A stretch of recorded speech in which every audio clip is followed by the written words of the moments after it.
being clumsy. Yeah. Because I was being clumsy. I got ghosted and then she got nothing. No help. I don't even know if she's alive still. Maybe, maybe not. Yeah, right. Have you ever done it? So all I'm saying to you is I get it. We can get so wrapped up in wanting to help somebody or so wrapped up in building our dreams and building our empires like it's about us. Friends, it's not about us. And there is a greater right than being right. And that is the first thing to really get into your soul if you're not going to want to be that person. There's a greater right than being right. I've got all of my notes here. See? And make sure that people hate you. Okay, I'll tell you what. When I win, when I'm a Royal Crown Diamond, I do not want people to say in their heart of hearts, yeah, well, she did that on the backs of everybody she knew. Man, she used every one of us as a rung on her ladder. That's not what I want. See, so this fear is very real. I get why people don't want to build in a network marketing company. I get it. And I don't think the right answer is, well, it's not going to matter when you're rich, because it is going to matter.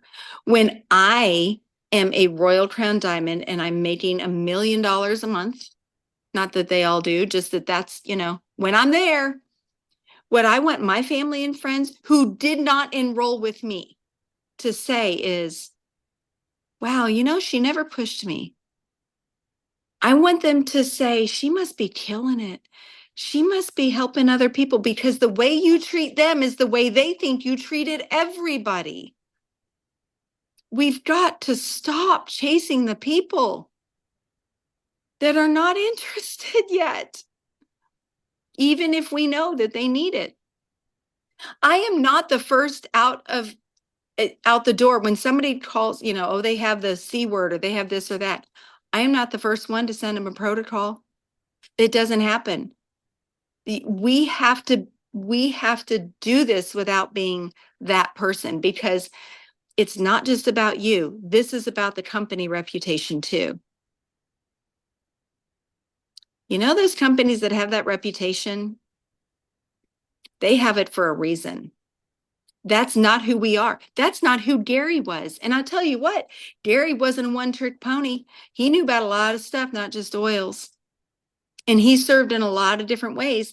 And I remember listening to a video where he said, or an audio where he said, I never failed to enroll anybody, but he did it the right way, right? He cared about people first. Anybody familiar with Simon Sinek? Simon Sinek talks about what you talk about first is where your heart is. Yeah, love Simon Sinek. So there's two different ways, well, a lot of different ways, but at least two different ways to talk about this business that we do. We can say, oh man, I am chasing my dreams and I'm going to have residual income and I'm going to, I am just going to soar, and then I'm going to have an airplane, and then I'm going to have this and that and success, and it's just going to be fabulous, and all my kids are going to be taken care of, and we'll have trust funds, it's going to be obvious, and oh, there's nothing wrong with the product. It's fine. It's a good product. There are companies that taught their people to talk like that. I saw it on social media. I was like, excuse me? They were saying things like, yeah, I'm making gangster cash. And nobody's ever complained about the product. Well, guess what? That company went under. And the other way to talk about it is we are changing so many lives. All of these people are getting healthier. Moms are getting to be better moms, and dads are getting to be better dads, and kids are getting to go to school 100% of the time, instead of they're always being absent, and they have 100% attendance. That's what I was looking for. They have 100% attendance. And I have friends that are aging backwards and blah, blah, blah. And you know what? It's worth doing for the money. It's worth doing. Which one do you want to be involved in? And so it's not just wrong. People can sniff us out. When we're in this for the wrong reason, they can sniff it. They can smell it. And then you get a reputation. And the reputation is don't talk to her, man, because all she's going to talk about is young living. I wrote down the definition of a fanatic here, and it's somebody who won't change their mind and can't change the topic. If all you ever talk about is young living, nobody wants to talk to you. You've got to talk about all the other things. Okay. So there's a greater right than being right. This is all about you. Now, for the people who are like, yeah, see, I don't want to be that person. You don't have to be that person. I promise you, I can enroll a lot of people. I can even enroll people with 1,000 PV orders. I remember a diamond saying to me one time that they knew that somebody was bonus buying when they saw 1,000 PV order come through. And I chuckled to myself and I thought, really? Because when I see 1,000 PV order come through, I think, man, somebody killed it. Somebody really got to them and they figured out they want all the things. I think, yes, ma'am. Right? But it doesn't have to be done that way. Okay. And it's all about you. The first thing I want to dial in on is that there is a spectrum of people, the bell curve, right? Most of the people are in the middle and there are these outliers out here. But it is that case with everything, with their experiences, with their dreams, with their goals, with their paradigms. And I think sometimes we get into this script mentality where we just want to say the one thing. People ask me all the time, Lori, how did you enroll that person? How did you enroll all these other people? As if it's supposed to look the same every single time. Well, what one close do you use, Lori? I don't know that I've ever done the same twice because I am looking at them on the spectrum. My favorite thing to say when we're playing Stump the Chump and they say, well, Lori, what would you say to this? Is, well, it depends. What is their awareness level? Do they know that the doctors are just trying to fix a symptom? Are they going to a doctor who's going to drill in and try to find, what's really wrong with them? Are they taking bleach baths? Did they have 3 surgeries and they didn't tell you about it? Yeah. Jackie and I have started calling that the bleach bath people. Like, that's actually a thing now. Did you know that? Stunned. What's their opinion on essential oils? How many kids do they have? Are they homeschooling? Like, every single thing you know about somebody goes into the mix of how you respond to them. And no, I'm not kidding you. I like to say this. Are you ready? This one is worth writing down. Everybody is enrollable, but not everybody is enrollable today. Your job is not to enroll everybody today. Sometimes your job is to outlast them. Go enroll other people. And that's what I mean when it comes to you. So you have dreams. And by the way, maybe I should mention this. I am all for dreams. I want you to have every dream. And I want all of your dreams to come true. And that's why I want you to be good at this instead of clumsy at this. When you have dreams, that means you have a higher standard for yourself. That means if you normally talk to 1 person a day, talk to 2. If you normally talk to 2, talk to 4. It doesn't mean to start pressuring other people. It means start listening to all of that stuff on YouTube where you learn about people. Start reading the books. Go to school on what people are like and what makes them tick. Did you know you're not actually even selling oils? I mean, you're selling yourself, and I've made that point. I make that point in my book. You're selling yourself. But to rich people, do you know what you're selling? Somebody tell me in the chat if I can check the chat. Dermatologists are recommending bleach baths for rashes. Well, that's clear. Wow. To rich people, you're selling time. And you're selling health. As in, what does it matter if you gain the whole world and you lose your health? Right? To students, you're selling their dreams. If you're talking about business to men, you're selling what success looks like.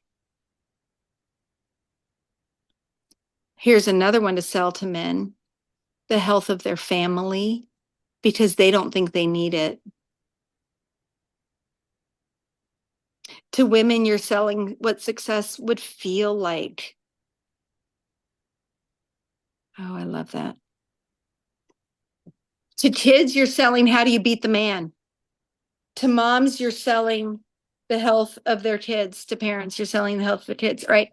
So all I'm saying is this is about you dialing in. Okay.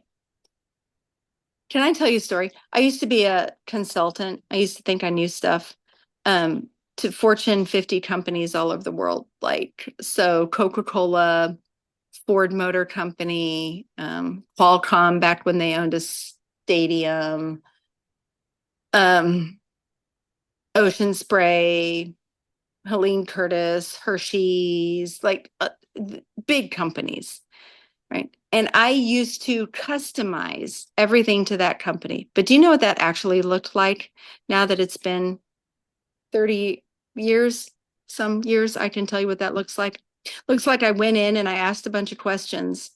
And then I came in with the same course that I always taught every single time. But because I had asked the questions, they really believed that it was totally ground up, customized from them. And I'm not saying I lied. I didn't pretend, I didn't say that. I just said that I would customize it for them. And I did. And had there ever been anything that I found that was unique, I would have customized it. But guess what? It was the same thing over and over and over again. Every single person needs the same stuff from us. Do you know the 3 things that are wrong with us? There are only 3 things wrong with us. Doesn't matter what your diagnosis is. First thing that's wrong with us is toxicity. Do oils help with toxicity? Yes. The second thing that's wrong with us is lack of nutrition, deficiency. Do oils and Ningxia Red help with deficiency? Yes. Third thing that's wrong with us is structural. Can oils sometimes help with structural things? Yes. So everybody needs Ningxia Red. Everybody needs oils. Everybody needs to kick the toxins out of their life, right? But they don't know they need it. Have you ever been talking to somebody and they lay out all of the problems that they have and you can see it from over the horizon? You're like, oh, they need me. Back up. They need me. You're thinking, this is it. They need everything from the top to the bottom. And so you just start spewing. Done it. I've done it, you guys. Number 2 is you build trust and credibility. Before you say a word about anything, you've got to build your trust and credibility. This happens over time. Sometimes it's immediate, but usually it takes a little bit longer. Like sometimes you get lucky, really lucky. You happen to know something that was the answer to somebody's question, and now they start calling you doc. They did that to Jackie. Started calling, I guess we should call her doc. She got lucky. Other times it just takes time. One of the things you can do to build trust and credibility is to not chase people, meaning slow your roll. Don't be so quick to tell them about your oily stories. And I hear this all the time. They say, listen, just tell your stories to people. Sometimes yes, but sometimes it's best to wait. Like, hi, I'm Lori Bory. Can I tell you a great story? People do that. They actually do. Okay. Because they get all excited and they don't have the discernment to do it without being clumsy. Build your trust and credibility. Talk slower. Care about people. Empathize with their problems. And here's my technique: drop and run. You can write this one down. This is a really good one. If you've ever heard me talk before, you might have heard me talk about this throw and catch ball thing, where if you're throwing the ball, you're asking a question. And if you're catching the ball, you're answering their question. Well, nobody likes a ball hog. So When I was in an Uber car in Utah, I was talking to the Uber driver and I was asking questions, but I know how most people talk with the Uber driver because he had a stack of business cards this thick. And it goes like this. He says, "Are you in town for convention?" And the rep says, "I am in town for convention and we have the most fabulous company ever. And it's seed to seal and it's this and that and it's not compliant. And so my word, these stories. And here, let me give you my business card." Like nobody likes the ball hog. Okay. So the drop and run is where you catch the ball and then you toss it back. It's like giving food to a stray animal. You drop it and you take off and you see what they do with it. And sometimes if you just drip gently over and over and over again, the credibility begins to grow. So what kinds of things can you drop? We solved that. If somebody's talking to you about whatever issue is going on with their mother, who is 85 and can't sleep, and you empathize with them first. So you catch the ball and you say, "I'm so sorry. That is so hard. I've been there." And until we solve that problem, I thought I was going to lose my mind right along with my mom. And then I throw it back. "So what have you tried? How long has mom been in the home? How long have you been caring for her?" Right back at them. You want them to be talking, but they're just sitting there with that little piece of information that you solved a problem that they have. Drop it and run. "Oh, yeah, I teach classes on that." Like, "Yeah, have you ever heard of this or that and the other thing?" "Actually, yeah, that's part of my classes." "So how long have you been doing that?" Drop it and run. Somebody says that they've got some big issue and they went to the doctor. You say, "I'm so sorry to hear that you are dealing with that." And then you ask a question. Is that a pill? I'm sorry, is that a pill for every symptom kind of a doctor? Or are you going to a get to the root cause kind of a doctor? Just drop it. Somebody said, "You're drinking your Ningxia Red." Somebody says, "What's that?" You say, "That's my skinny juice." And you ask them a question. What about whatever you were talking about before? Like, I don't know, kids.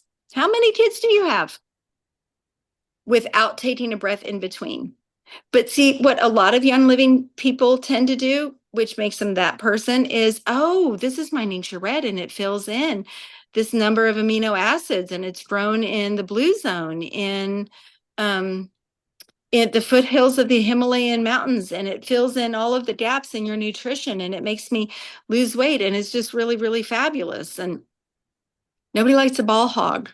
Drop it and run from it, because if you don't run from it, it makes you look too eager to sell it.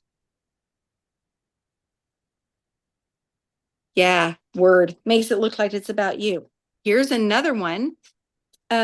Somebody asks you, or somebody says, "Oh, I have a headache." And you say, "Oh, I'm sorry. Where is it? Where's your headache? Is it, here, here, here?"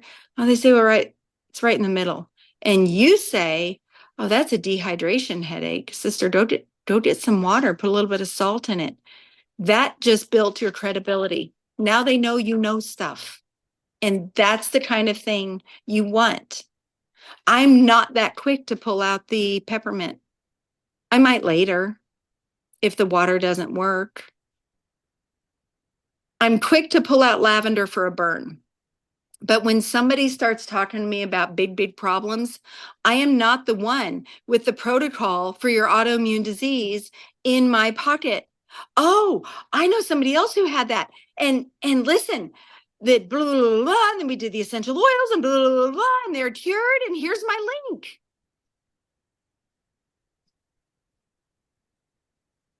Yeah, just don't do it. Just don't do it. Here's your 34-step protocol. Yeah.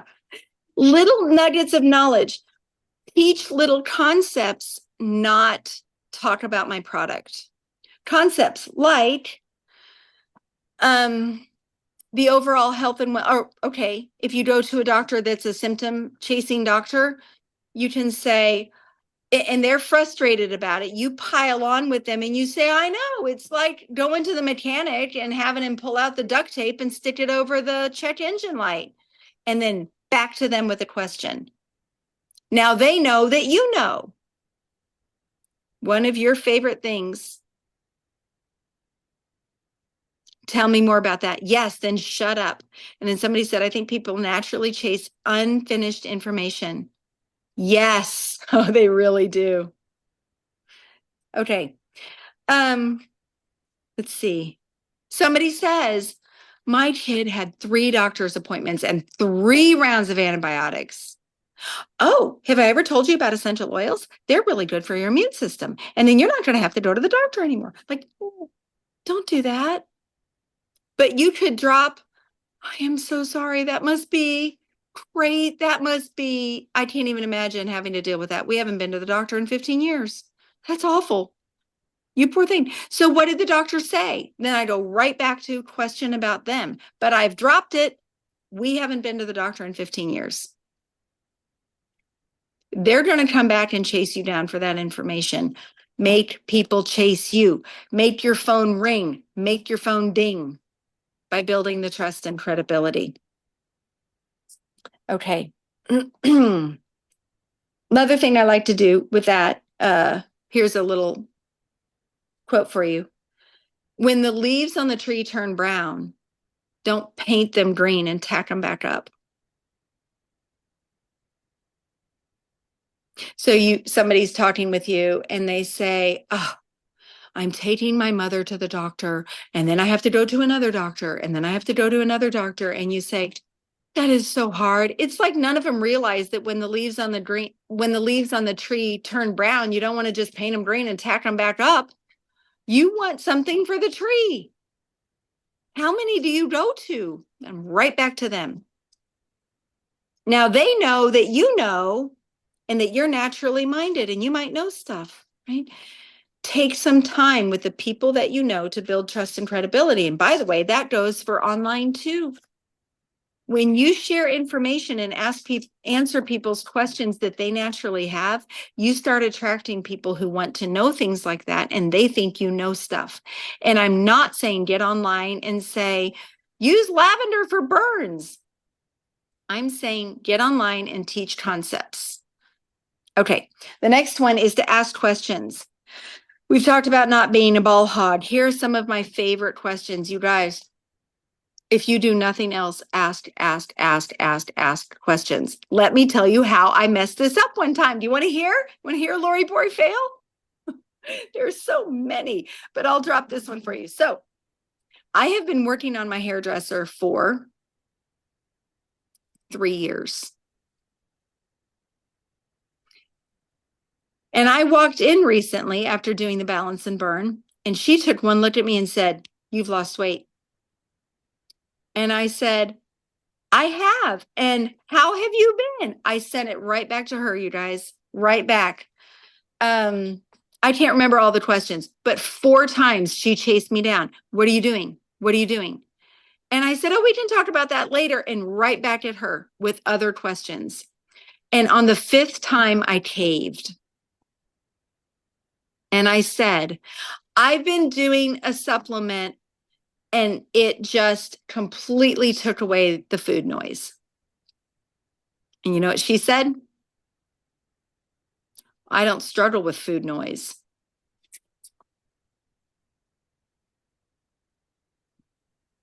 We're done. Anything I say now is a ridiculous thing to say. If I say, no, it doesn't do that for everybody. Some people actually get hungrier, because she told me later, yeah, her problem is she doesn't eat enough, and so she's messed up her metabolism. No. See, it balances things out, and then it takes care of the, and it brings in the acromancy and blah, blah, blah. Anything I say is backpedal. I just want to sell you something. What could I have asked her? I could have said, are you asking for you or somebody else? Write that down. Are you asking for you or somebody else? I'm asking for me.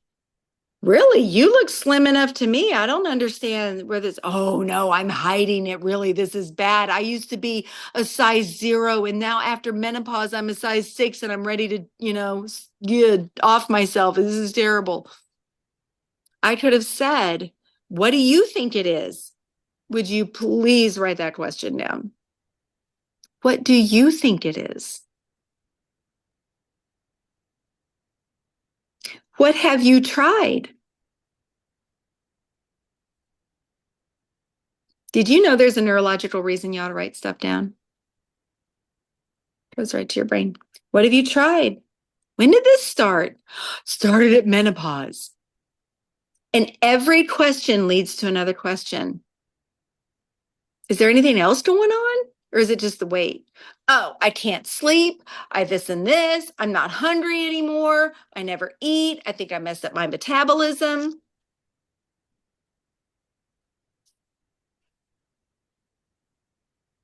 And here's another question. Do you really want to know? Or do you want to know what I think? Listen to somebody talk for 20 minutes and then you say, you want to know what I think? They do. At that point, they really do. And here's another technique. Don't even say anything right then. Text them a day later and say, you know what? I've been thinking about our conversation. Could we get together and chat? Now you're not too eager. You're serving. So how much better could that have gone? But because I said, oh, it takes away the food noise, I'm back at square one with this woman. I'm like, oh, Lori, my eyes out with a poker. You guys, that's the thing. I'm not necessarily better than anybody else at Enrolling. I just practice more. I just talk to more people. I make mistakes just along with everybody else. Okay. Now, the reason that you're finding the need is not just for you. Remember that. It's for them. You already know the need. You already know what they need. They just don't know it. And when they hear themselves answer those questions, you can lead them right into the understanding that they need you. And when you take that posture, that consultant posture, that I might know things, but I'm not saying it kind of posture, you make people chase you. And then when the time is right, you go ahead and fill that need. But friends, the need that you're filling is not always oils. It will eventually get there, but sometimes the need that you're fulfilling is just somebody to listen, to somebody who cared. Sometimes the need is you're changing a paradigm. You can change paradigms with questions. Like the bleach bath thing. Can we drill down on that? You're taking bleach baths? What does that do? Well, it kills the bad bacteria. Okay, but what I know about bacteria is that there's also good bacteria. Does it kill the good bacteria too? Now you know the answer to that. You're not asking because you don't know the answer. You're asking because they need to hear the answer. Well, I don't know. Maybe it does. My dermatologist told me to do that. Wow, that just really surprises me. Is this the kind of a dermatologist that just wants to fix a symptom, or is this the kind of a dermatologist that wants to get to the root cause? Why do you think you're having the rashes? Just keep asking questions and then follow up later. You know what I was thinking about you? And sometimes filling that need, like I said, is not. And can I bring an oil over that you can try on your rash? Sometimes the need is changing a paradigm, like I saw a good documentary and it made me think about you.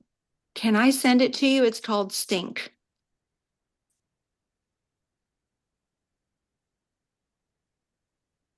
Now you're challenging a paradigm, but not in an I'm right and you're wrong sort of way. That makes sense?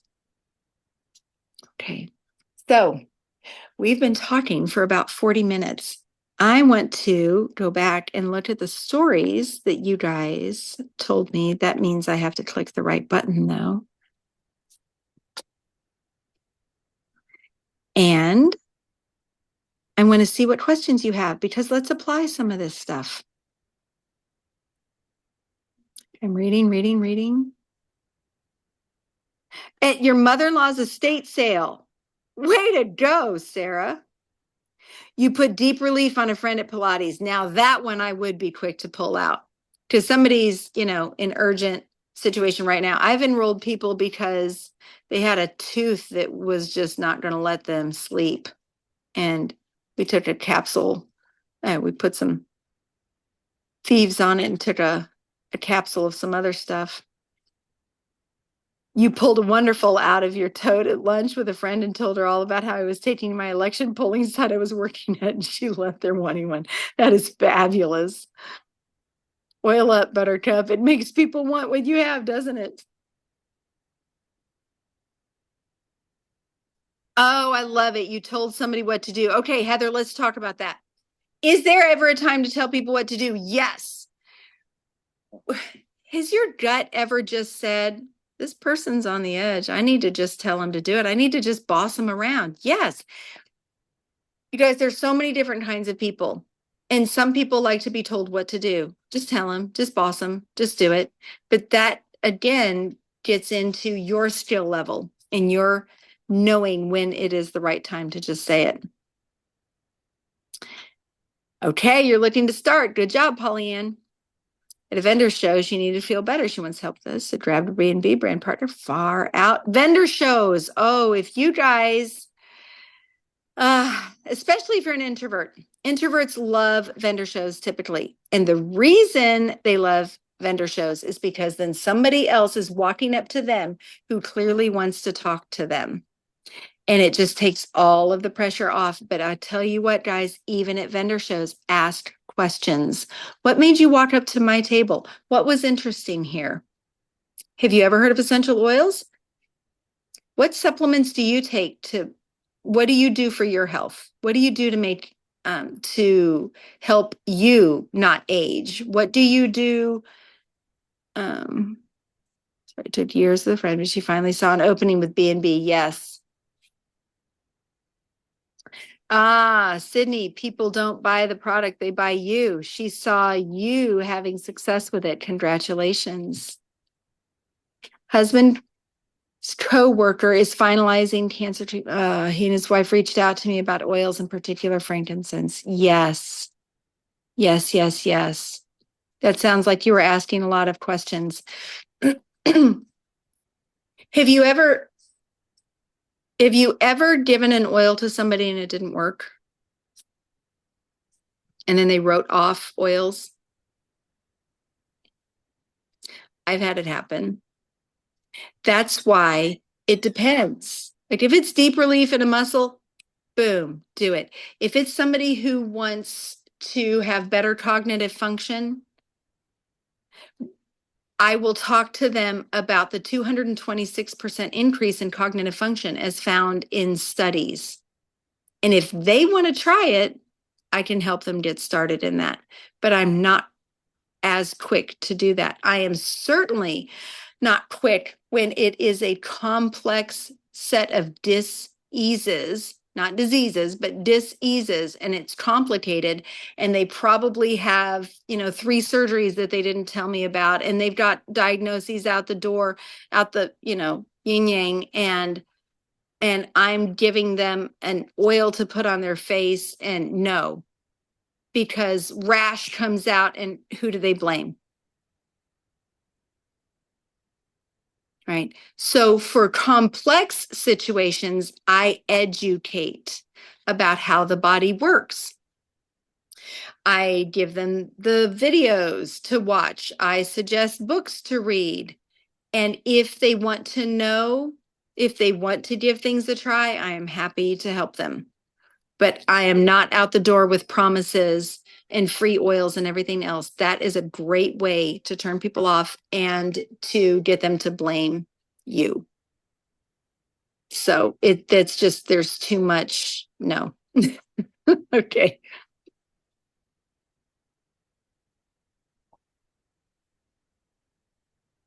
All right. Yeah, dollar signs in the eyes. Can I say something about that outlast them thing? Um, when I hit diamond, somebody called me up and said, "Okay, I'm in." What? They said, "Yeah, I'm in." But it took that. Not at executive, not at silver, not at gold, not at platinum. For them, it took diamond. Like, okay, well, I just outlasted them. Tried Valor for anxiety and it didn't work for years. And then she was the other oils, diffuser, bar soap, and she was sold. Because the bar soap took her husband's BO away. That's epic. That's epic. Oh, 14 years. You outlasted him, Sarah. Good job. Good job. All right. So back to the two types of people who are listening to this. I do not want to scare away the people who say, I don't want to do this because I don't want to be that person. I mean to inspire them that you can completely do this with your reputation intact and be the person that everybody wants to talk to. If you talk to my assistants, you'll know I never have time for anything. And why is that? Because my phone is going off constantly with people who've heard about me, who want to talk to me about this, that, or the other thing. And it's not because I know everything. It's because I ask questions. Now, for the other people, get in, do it, and do it better. Be a better version of you so that you don't turn people off, so that you are more successful and enroll more people. Yes, it's all about forming connections. Okay. Does anybody have any other? Do you want to play Stump the Chump? Any, how do I handle this or what do I say to that before I let you go?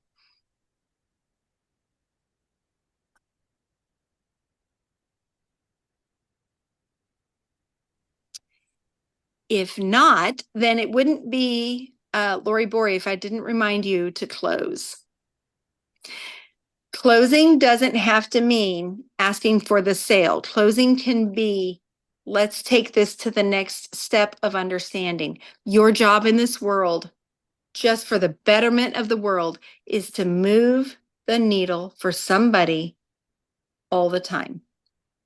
You may not be the one who gets to take them from bleach baths to let's roll at Royal Crown Diamond. But if you can knock that needle a little bit, and the next person can knock it a little bit, and the next person can knock it a little bit, then we're going to change the world. And that's service. And friends, when you serve, the money will come. It can be no other way. So the closing might be closing on an idea. Like, how about if I send you a video and you watch it? It's about stink. It's a movie called Stink. I think you'll like it. Closing might be, let's get together and have lunch. Or if the time is right, the closing might be, want me to send you a link? Nonchalant.